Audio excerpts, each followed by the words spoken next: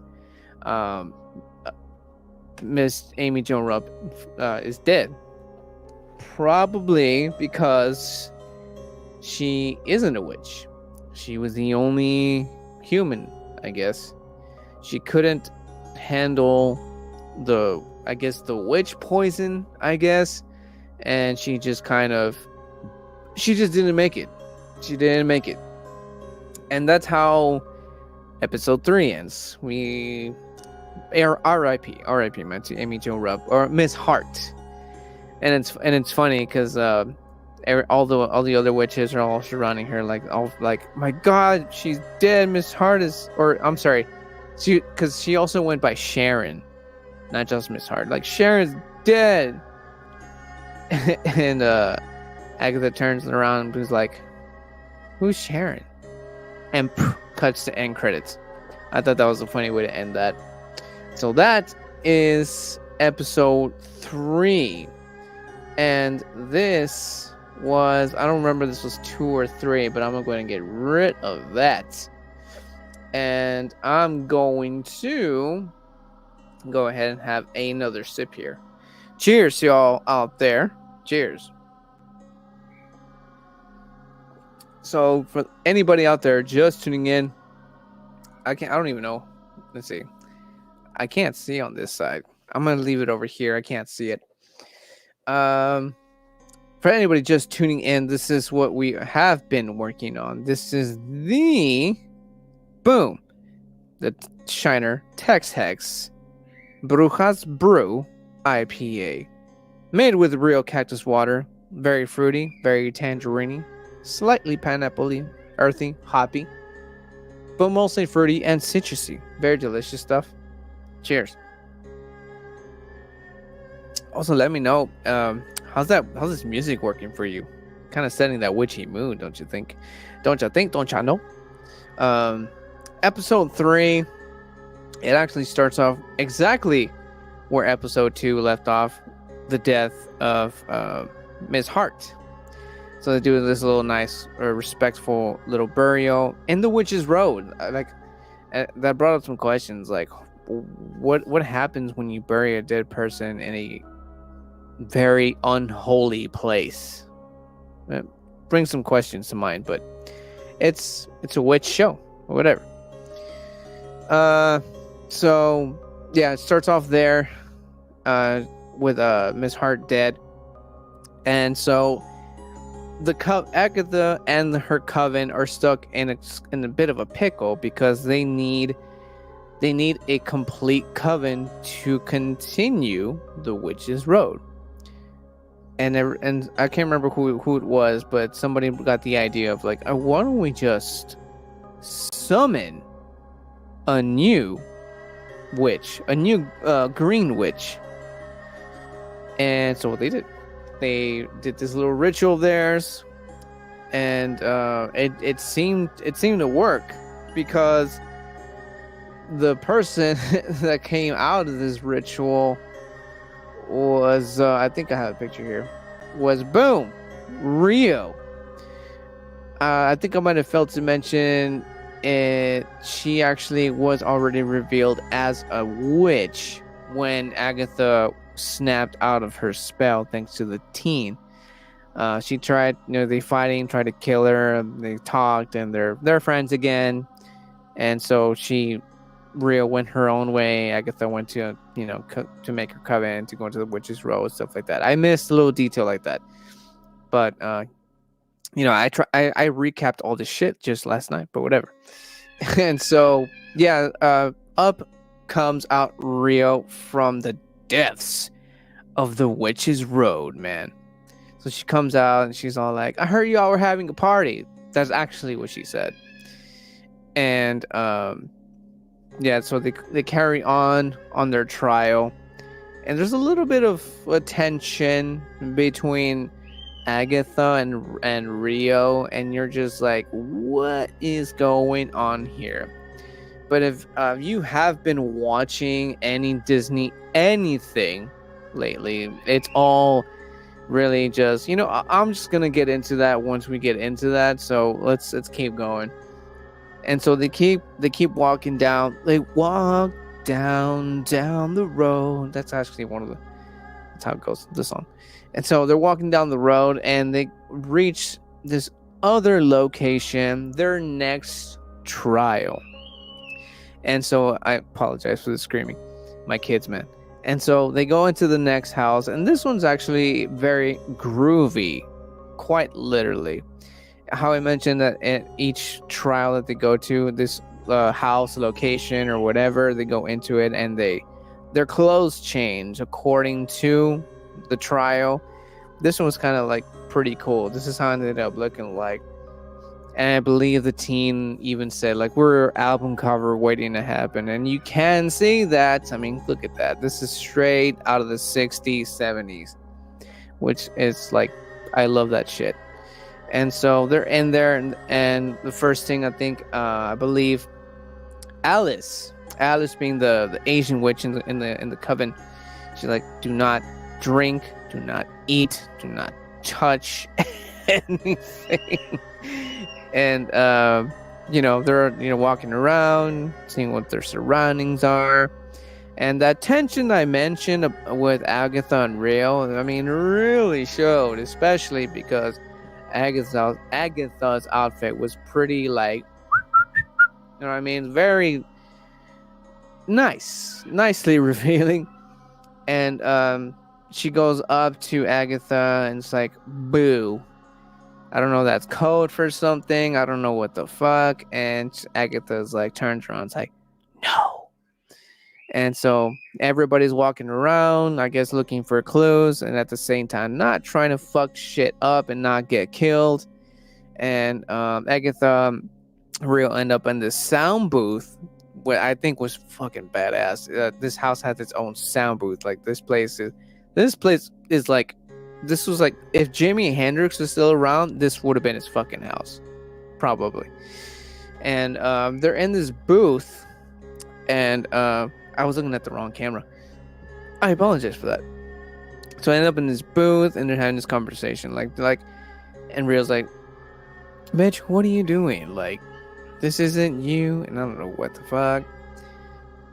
And she's like, "Well, you know, I just need to get what I need, and that's it, and I'm good. You know, I don't really need them or whatever." And then Agatha, being evil witch that she is, kind of like manipulates her into saying something along the lines of like, "Yeah, you get what you want, and I get my bodies, and we'll call it even." While this conversation was happening, Agatha very secretly pressed this what is it called? Microphone that's connected to the entire recording session studio. So everybody, all the witches that were in there heard her say that. And everyone's like, "Oh, bro, hey, bitch, what the fuck? What are you talking about? Bodies? What are you talking about?" And Agatha's all like, "I'm not the kind of witch anymore." Like that. And so that's give you an idea what Agatha kind of is. And that's when shit hits the fan. This weird music starts playing, and then instantly the music starts playing. And again, remember with this is like a 60s 70s kind of theme, so we're not talking CD players, we're not talking digital music, we're talking like record player, those giant black CD looking motherfuckers. The show shot of a record player playing a record, and Alice is like sees that the teen is the one who put it, and she's like, "Why would you do that? I thought it's because something about a clue." And she's like, "What made you think that?" He turns around with giant paper that says something along, it's just implying that, yeah, this is a clue. And she's like, "Fuck." And then the record player starts the record starts playing backwards. It starts playing backwards. And it's like, I don't know if you all know the movie Evil Dead, but when they find these tapes, these recordings of this doctor, I think it was, who read pages off the Book of the Dead, they were chants, and they sounded pretty similar to what the record player was playing backwards. And so it's playing backwards, and like Agatha's like, "Oh shit, it's playing backwards," and everybody, all the witches kind of already clicked and realized like, fuck, that ain't good. I think it was the teen that stops the record, and everybody's like, I think it was one of the witches, man. They all play a big role here. The witch Leela, played by Patty Lupone, she quickly realizes like, we're cursed, and everybody turns around and looks at her like, "Oh fuck." And first thing that starts happening, well, first off, I gotta give a shout out to Serjeff 645 on Instagram. What's going on? Thank you for joining. Let me know if you are watching Agatha All Along, or if you're just a Marvel fan. I apologize for that. See what I mean? Witches are possessing my sign back here. It's going crazy behind me, dude. It's insane. And first thing that ends up happening was that somebody, I think the first one might have been, who was it? Oh, I think it was what was her name again? Leela, the witch Leela. She gets like, steam comes out, and she's like screaming in pain or whatever. And Alice quickly reacts and grabs the blade that's being held by Rio, and makes this chant and carves a circle around the floor around her. And she's just like, as soon as the circle closes, she is just like, the burning, the her catching on fire thing completely stops. You see what I mean, man? Look at that shit. You think I'd be freaked out, but it's like, nah, bro, just stop it. Change again, and it turns off. The fuck. Anyways, so yeah, she chants. The burning stops instantly. Next witch, and I think the next witch it hit, I think it was Jennifer, and she's just crying, screaming, burnt. You can see smoke coming out of her, man. Alice over there and runs, carves another circle as she chants, and as soon as she closes it, it stops. And she, everybody's freaking out, like, dude, what the fuck is going on? And I think it was Lily who was like, the only way to beat this is to, face it. And that kind of what hit Alice very hard, and she just starts kind of like, she lets it out. She's like, I thought this wasn't real, and I don't know what. Like, I think she even said that I something along the lines of, I just thought that this was a birthmark, and I don't know what. And they're like, what the fuck are you talking about? So everybody that got burned got this nasty scar from like their shoulder all the way to like their chest. And she mentions the scar, the birthmark thing, and everybody's like, the fuck you talking about? And she reveals she has the same scar as the first two burned witches just got. And she explains that she could have saved her mother, but she couldn't, and I don't know what. And then the subject of the song, The Witch's Road. Long story short, her mother actually did a version of The Witch's Road. Her mother was she was a witch, but she was also an artiste who performed music. She wrote her own version of The Witch's Road, and right there and then, in that very moment, Agatha and all the witches realized that her mom's version of The Witch's Road was only made to protect her, Alice, her kid, her daughter. And Agatha even said, like, somewhere out there in the world, somebody, somewhere is playing your mom's version of The Witch's Road, and that is the only reason why you are still here. I thought that was brilliant. I'm a huge music guy. I'm a musician, and the fact that something like that they put in something like that at me, it was just like, whoa, that's fucking deep. And so, she's like, oh shit. She was like, oh my god, you're right. And the teen gets it first, but because I don't know, it's because he's not fully in the coven or what it is, he doesn't get burnt, but he gets the fuck thrown across the damn recording session studio, breaks the glass into the booth, and everybody's like, oh fuck. Cheers, by the way. And they realize, like, you know what? I think what we have to do here is play your mom's song, or play The Witch's Road, your mom's version of this. And I was like, well, if we do this right, maybe we won't die. And so they began playing the song. Alice on piano, Agatha on the mic, Teen on guitar, Jennifer on the bass, and I think Lily was also vocals as well. Yes, she was. And so they began playing, and as soon as they start playing, Agatha's next being the burn victim, but I don't know if she's because she's a badass or what. She actually is able to take it, and she keeps singing. It's like, sing like a goddamn witch, Alice. I thought that was funny. And so they start singing it or whatever, and then suddenly, I thought this part was freaking cool. So they're performing the damn song, right? Like total fucking badasses, like fucking rock stars, right? And they're singing it and they're playing. Freaking teens like on the acoustic guitar. Lily's like over here singing background.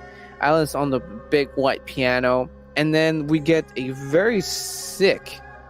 We get to see the curse. And the curse, like, as soon as Alice, because she was on the piano, she's the cursed one. And I think even Jennifer's like, something about a what kind of curse was it? Generational curse. Like it's like a curse that's been throughout her family, right? And then they're playing it, and like you can tell that they were pissing off whatever the curse was, because like shit, the room started fucking going into flames out of nowhere, all around them, just flames, fucking fire. So you know whatever it was that cursed him, fucking it was pissed. And then we're getting into the climax of the song, right? And then once it reaches, Alice finally sees what's causing her curse. And I'm gonna show you this picture, so badass. You see the fucking demon that is causing, or has been causing, Alice's generational curse.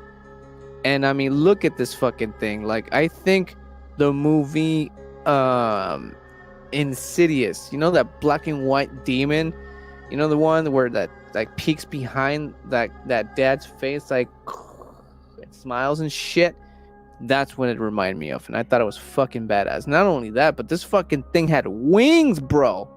This thing had wings, and it was catching on fucking fire, and it was flying all over the fucking recording session studio. Just like, it looked like freaking like demonic Moltres. And for those of you who don't know what that is, it's basically a giant bird on fire. It's a Pokemon, but demonic. It looked insane, whatever. And so Alice sees this fucking thing, and she's like, I can see it. And then she's like, I can kill it. And they're playing, and she's fucking singing, and everybody's performing their heart out. It was like, dude, I loved it. And long story short, she basically defeats this demon that's been cursing her and her family for generations, and like just fucking puts out its fire, and it's like fuck you, bro, I'm done with you. And what else happened after that? After they get rid of that curse, they go into, well, excuse me, they go into I think they just end up walking out of that place like nothing after they defeated the curse. And I think that pretty much ends that episode. And I think what was it that happened after that? Again, I recapped all of this stuff all in just last night, but I think that's pretty much how that ends. And I thought that episode was pretty goddamn sick. Not only did we get some sick performances, but we see some fucking sick flame flying wing demon in this episode. It gets juicier, trust me. So I'm gonna go ahead and fast forward to the 5th episode, and there they end up going to they're being chased once again by the Salem 7, that freaking Blair Witch looking goth, scary looking fucking cult group that I showed you guys in the beginning. And they're being chased by them, and so they have nowhere to go because it's the Witch's Road, and there's really, it just kind of circles them back into the trail that they're supposed to be going into, and that's just apparently how that works.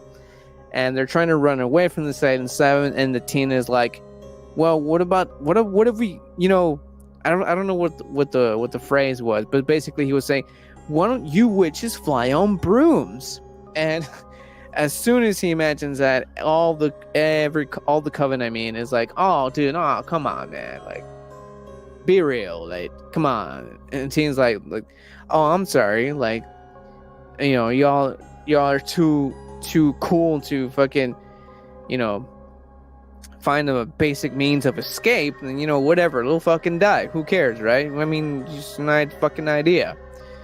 And teen's like, what is the deal with witches and flying brooms? And they're like, it's so stereotypical, and it's so demeaning, and I don't know what.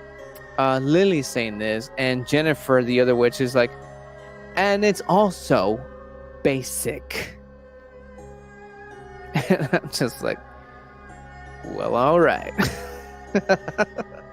Witches, modern day witches think that flying on brooms is too basic. Go figure. I don't know, bro. So they're like, fuck it. We'll risk the basicness, whatever. So they all grab like a bunch of branches from, it's a weird forest. There's freaking branches or roots from giant magical scary trees, and they cut them off, and they do those little, they group into two, they do this little chant, and then they switch brooms, and that's how they're able to fly. And I'm like, that's not how they did it in Hocus Pocus at all. Which, by the way, leave in the comments if you are Hocus Pocus fans.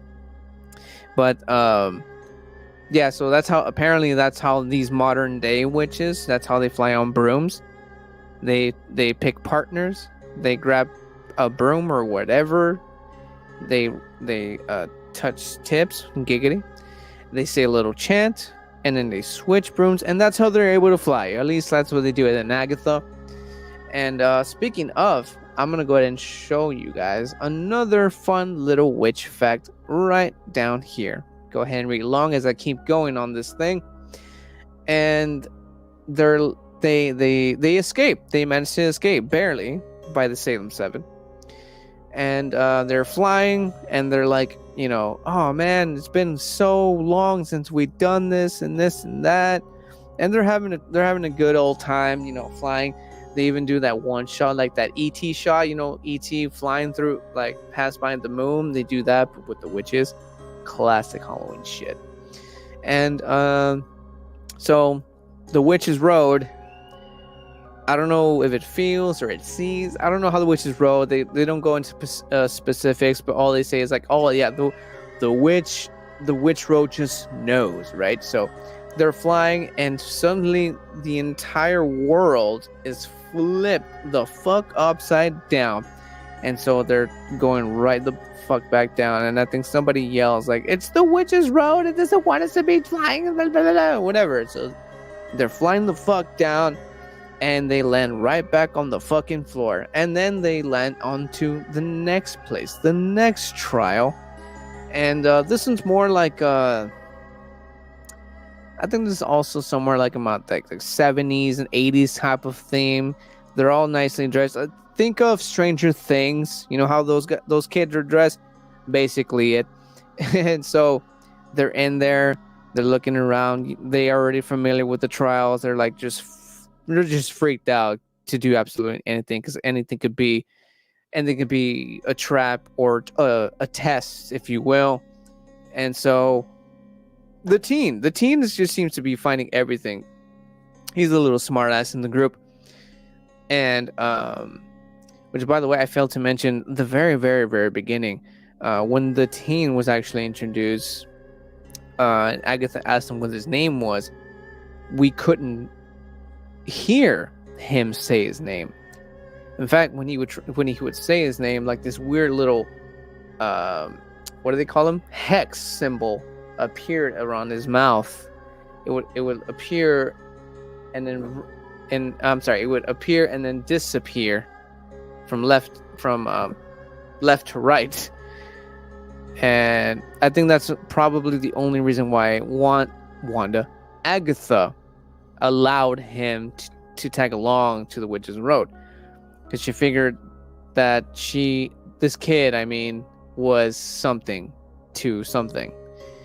But anyways, I failed to mention that beginning. Again, there's a lot of shit. There's a lot of little bits and pieces that all connect, man. And so, anyways, so the teen finds the next clue. Funny enough, it's basically the rules to the game of the Ouija board. And one of the rules was do not taunt the spirits. As he's reading this rule, he's looking directly at Agatha and like, I repeat, do not taunt the spirits.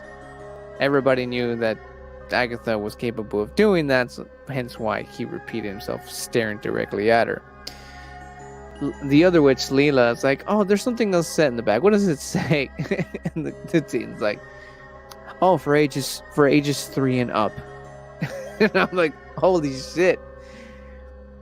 If the modern day Ouija board, now they actually changed the age. I think it was like it starts like at 6 or 8 up, which is weird, man. That's kind of weird, but anyways. So they all start playing the Ouija board. And they got the planchette.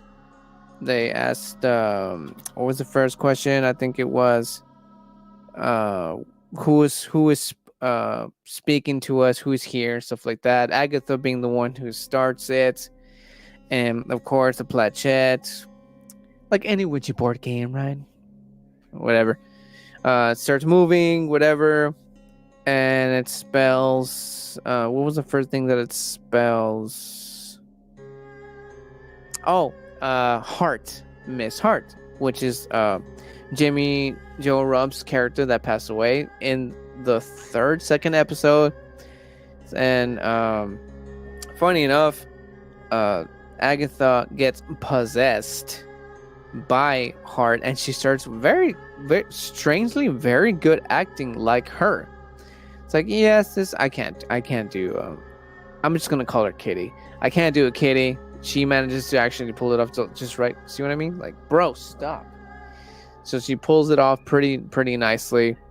And Rio, because I also failed to mention this, that little moment that they had in the recent trial, basically implying that they were both lovers at some point.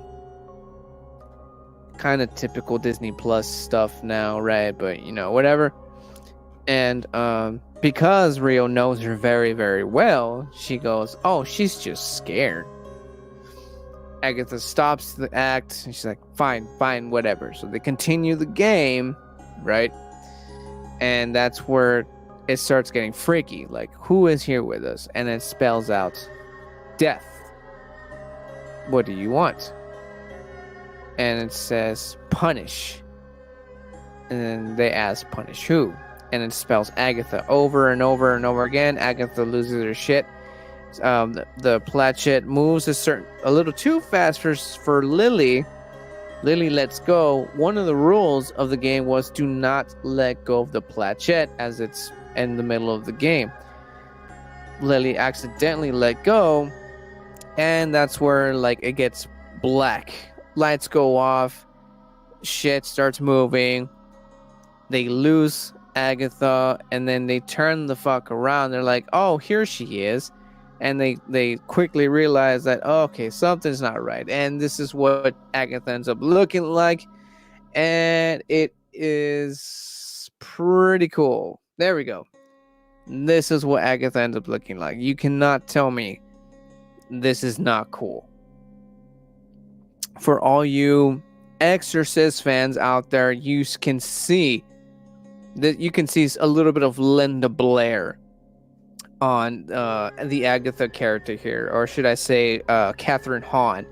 Catherine Hahn in this state is the Exorcist. This is what we see once shit hits the fan, and they quickly realize, okay, this is not Agatha. This is not Agatha anymore. Abort mission. Fucking abort. Everyone starts losing their shit.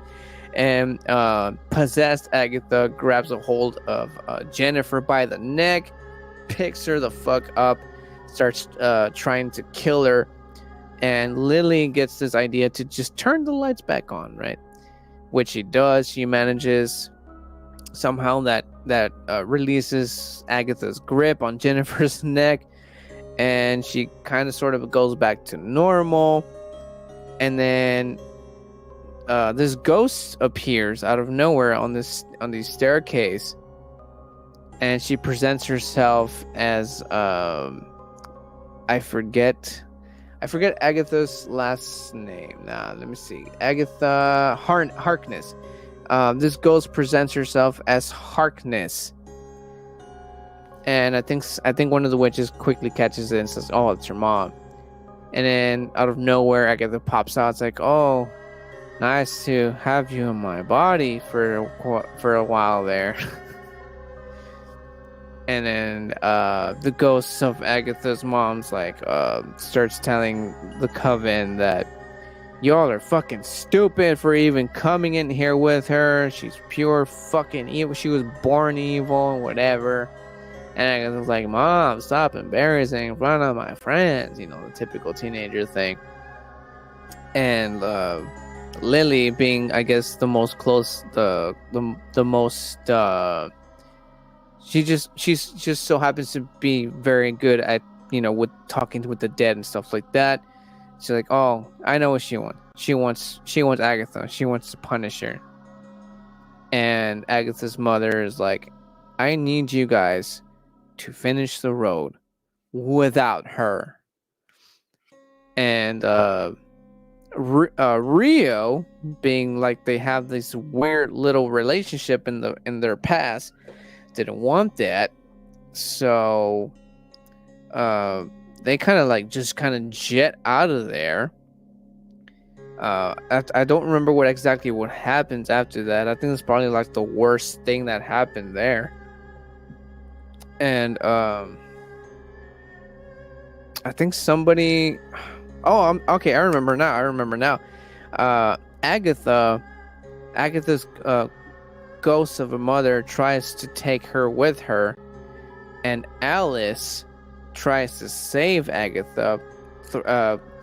Miraculously gets her powers back. Remember this? They've already gone through 2 trials, so one of them had to get their powers back, which that was Alice. She blasts her powers, hits Agatha. Agatha, I don't know if it was on purpose or without even thinking, sucks the life out of Alice and kills her instantly.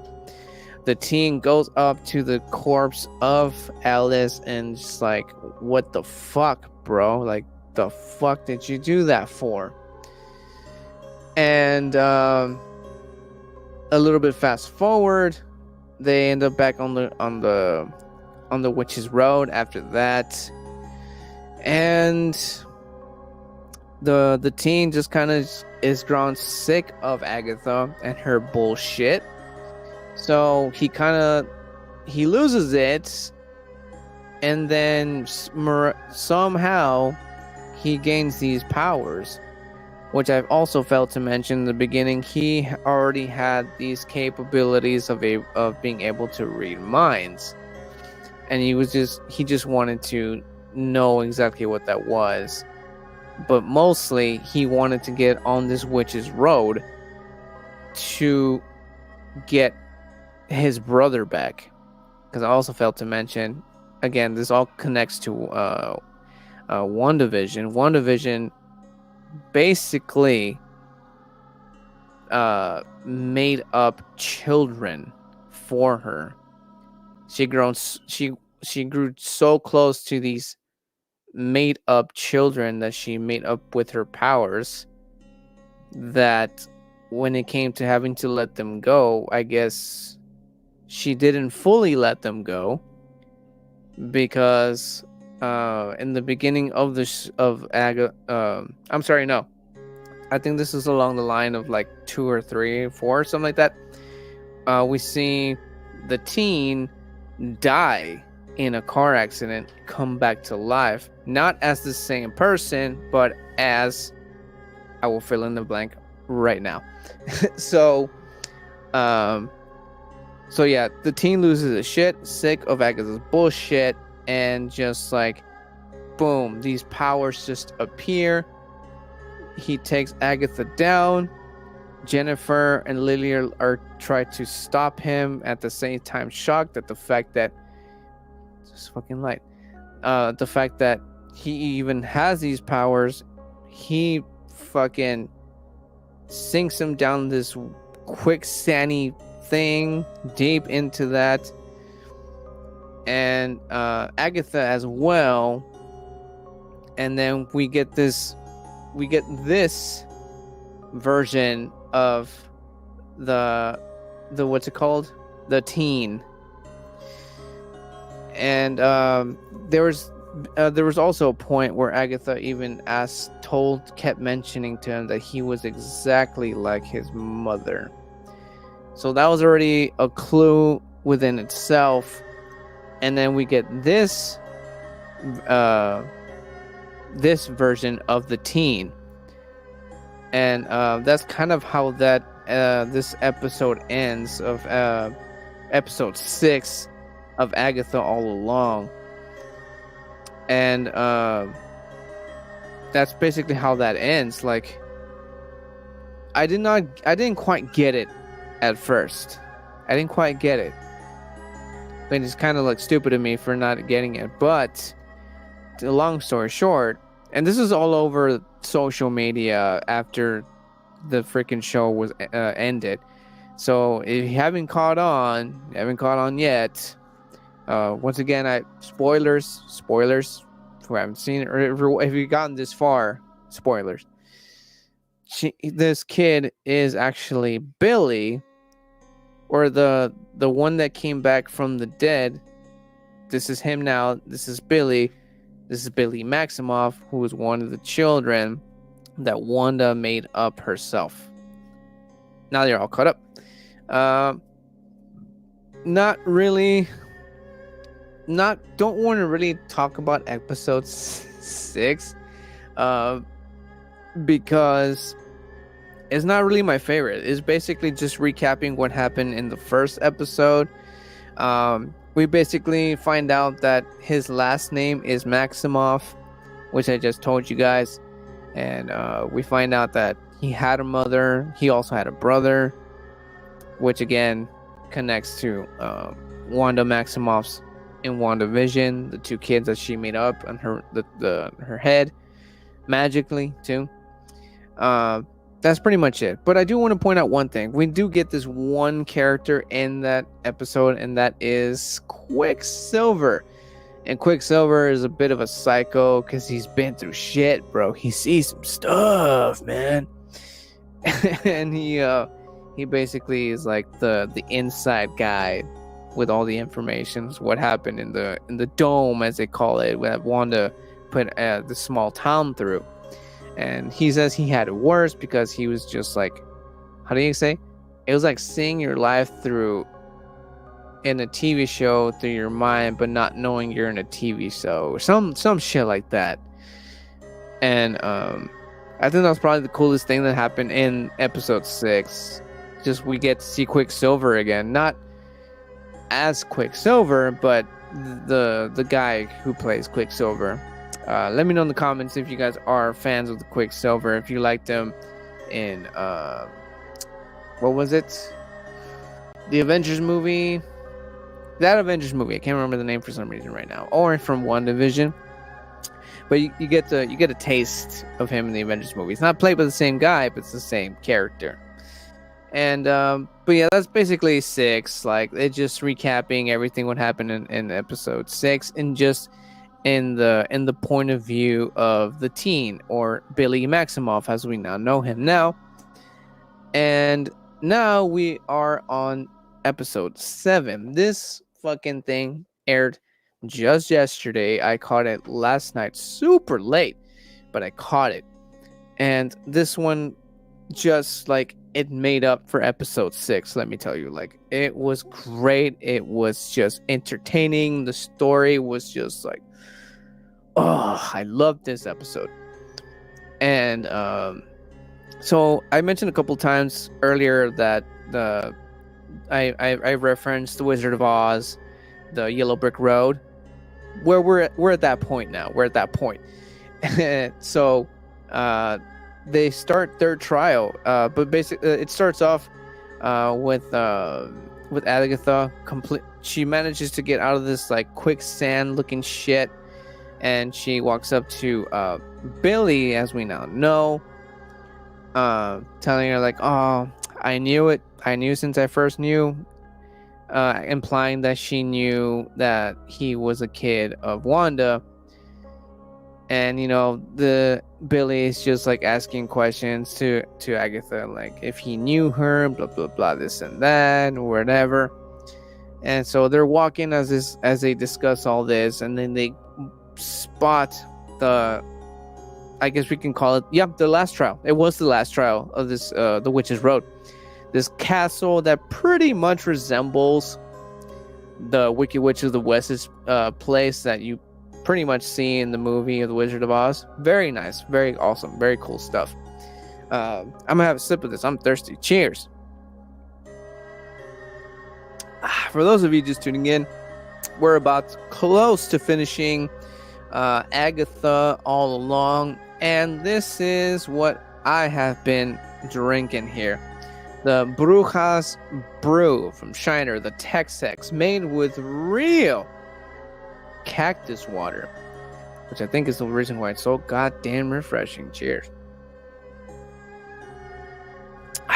Delicious, delicious, delicious. And since we're close, I'm gonna go ahead and show you guys another little fun fact about witches. Read that as I keep going. And so yeah, they're discussing that, and they reach again the castle. They walk into this castle, instantly turn into, well, one of them's a Disney character. I don't know if Wizard of Oz got bought off by Disney or not. If you know that, please let me know in the comments. Agatha turning into the Wicked Witch of the West. Green skin, black top, witch hat, the works. Awesome stuff. The teen, though, being that he is the gay, he mentions it somewhere in the episode. He's the gay character. He is dressed up as, I don't know this one very well. I think from the witch from the Sleeping Beauty, I think it was. I'll show the picture. Yeah, this is and they're in the middle of this trial, so it's basically tarot reading. It sounds very simple and whatever. And when I say tarot, I'm not talking like the movie Tarot. I haven't caught it yet, but I hear all right things about it. But whatever. So they're doing like this tarot reading, and Agatha being a very experienced witch, and so the teen starts the tarot reading. Is like, oh, I know this card. This means so and so, blah blah blah. It's like, oh, good, yeah, right. Agatha's like, this card, it's this. It literally says it on the card, and bullshit like that. So every time they would place a card, there in the ceiling, it was just fucking swords beyond belief. So they would place any card, a sword would go down. If they would place the wrong card, more swords will fall down.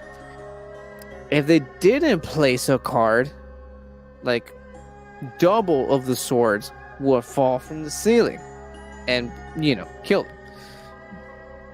They quickly realized that. But Agatha, being very impatient, which as she is, she just like, well, let me try it. And she just starts placing the cards, like just random placing, and just sort of fucking not hitting them, but all around them, whatever. And the teen's like, dude, what the fuck, bro? Like, you trying to kill us? She's like, oh, we got enough time. They're being timed with a sand timer and whatever. That we got enough time, whatever. And the teen's like, I don't know how much math you guys have done in Salem in your time, but that will literally take us for fucking ever. And what's it called? While this is happening, some shit, dude, is stirring up with Lily. Lily really took the cake in episode 7. But basically, it then happens all throughout the episode. Lily, being this character here, it'll show. There we go. Lily just so happens to be. It's since the very beginning, actually, of the show. She is having a bunch of flashback sequence episodes. And she's just like coming in and out, and everybody just thinks that she's just like old and loony, right? But that's not the case in this episode. In this episode, we find out that the reason why she blabbers out random shit is because she's saying shit that she's already seen from the future and or the past, which is fucking sick. And so they're going through the trial, and Lily and Jennifer are like somewhere like how I mentioned that they got sucked into like this quicksand. Apparently there was an end to it, and they're like on this underground whatever. And apparently there was an exit to the Witch's Road, but because Lily was going through her flash sequences, she started connecting dots and realized like she knew what had to go. She just had to kind of like, place them in order, right? But whenever she would do that, she would travel from like her past to the present, and it was, at first it's confusing. I'm not gonna lie to you. At first it's so confusing because she's literally just coming back and forth, and in the middle, and at the end, it's weird. But basically, like she really, how I mentioned that once you get closer to the Witch's Road, the closer they got, the more their powers will come back. Now that I think about it, Jennifer never got shit, and neither, well, actually, Agatha got from Alice. But anyways, so Lily started getting her powers back, and she mentioned somewhere around in the middle of the episode that, well, actually Jennifer asked her like, why, what happened to your powers? Like, why did you run away from them? And she basically said that she didn't want them, whether she was scared or what. I mean, I would be fucking shitting bricks if I was fucking coming in and out to past and future, right? Like how the fuck do I control it? And she basically explains like she didn't want them because she just didn't want them. So they're Lily going through all this, Agatha and Billy at this point going through their trial, trying to figure shit out, and they're just trying to survive, literally. And Lily has this one sequence where she goes super into the past. Like, I'm talking like she's a kid, and she sees what I can only assume is some sort of witch mentor, because his mentor is telling her that, what did you see, and so on and so forth, asking her questions like, oh, like, what did you see in the past or the future or whatever. And the mentor is saying something along the lines like, oh, it's because you don't know yet, or you haven't learned yet. And Lily just coming again in and out, dude. Like, she's just like repeating everything.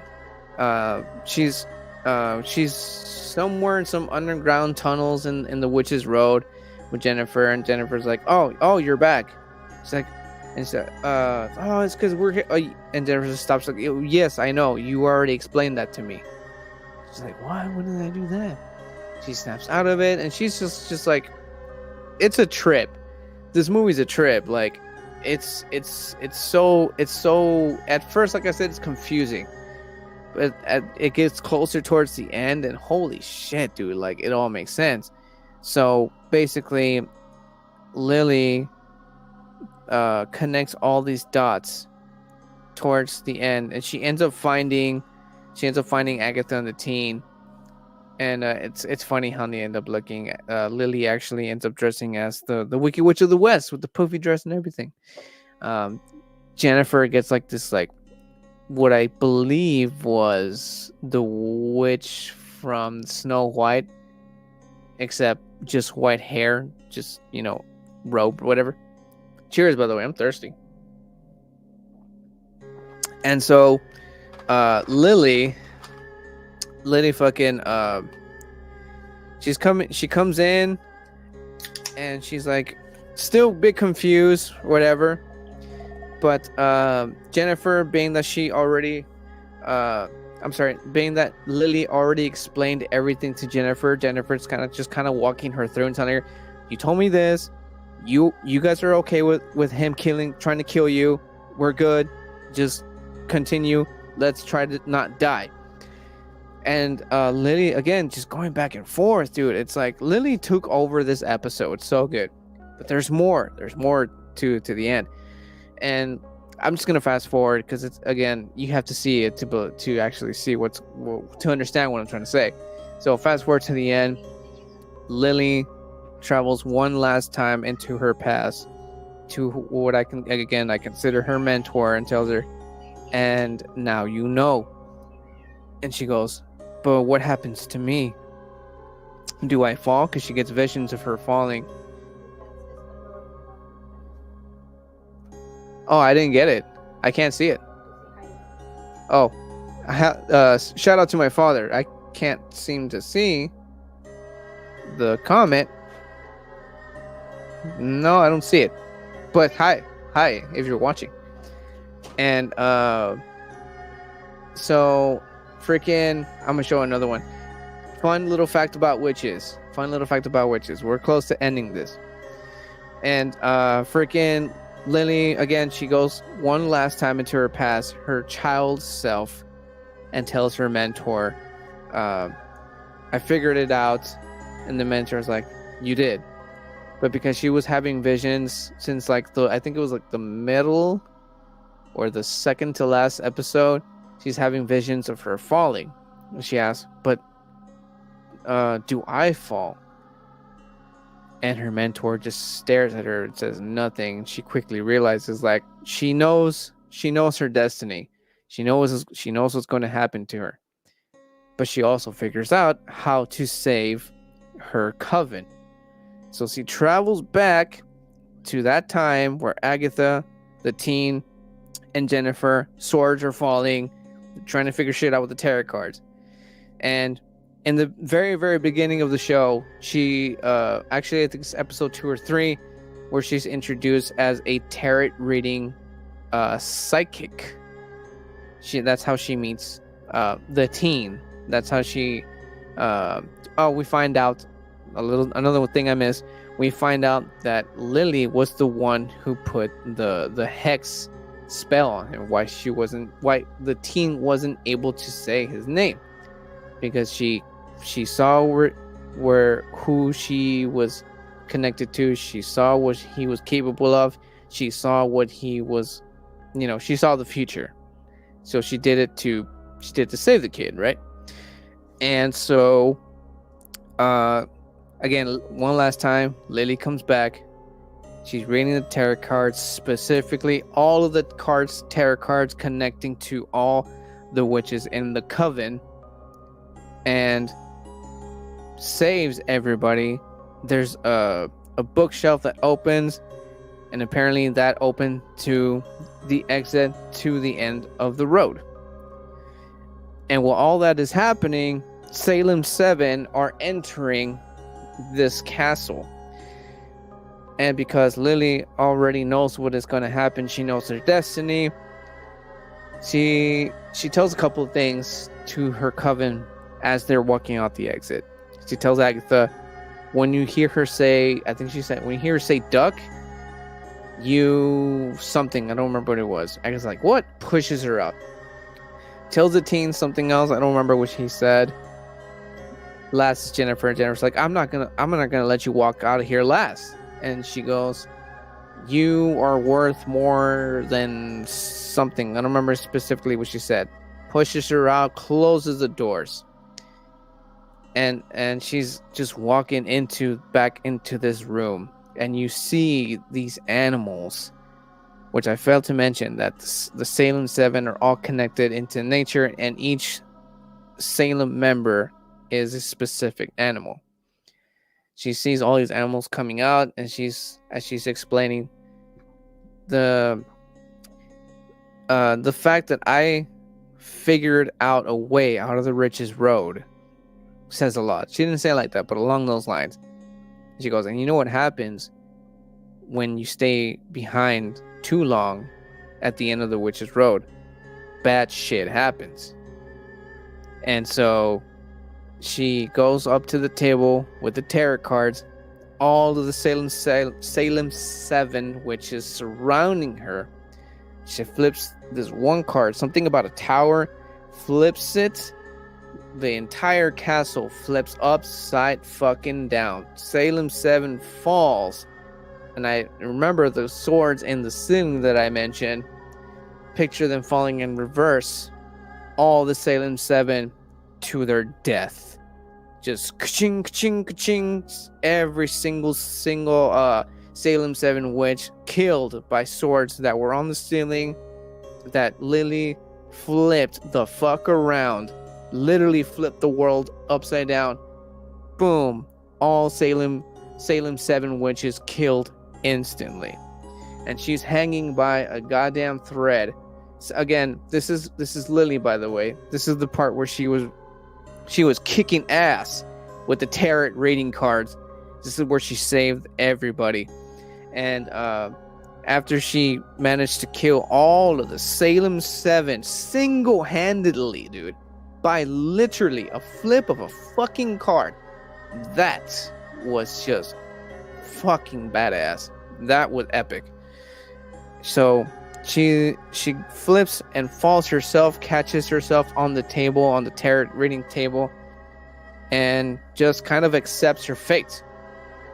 Let's go. We don't see her get killed, but you know she died. And another thing I failed to mention, in the tarot reading part that she was doing, she figures out, and this is a big one. Like, this is like, I'm gonna take a sip because, like, in fact, I'm gonna do a bit of a tease here. While I take a sip, I'm gonna show you guys what I've been drinking here. This is the Bruja Brew. I'm also gonna get rid of this here, and I'm gonna show you the second to last while I explain to you guys one big giant fucking reveal in Agatha All Along. When Lily was doing the tarot reading to save all her coven, the last card she played was the death card. And like I was mentioning, that each card she would place down, it had to do with each member of her coven, for each individual witch. Agatha, Jennifer, Alice, herself, Billy, and I think it also involved Miss Hart as well, I believe it was. When it came down to Rio, the death card came up, and that was the last member of her coven that she mentioned.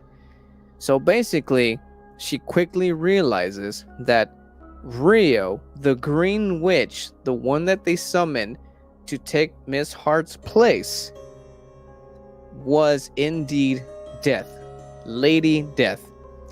I'm talking like in the comic books, Lady Death, the chick that Thanos caused an entire infinity war with the entire world, the Avengers, and every superhero ever in the world.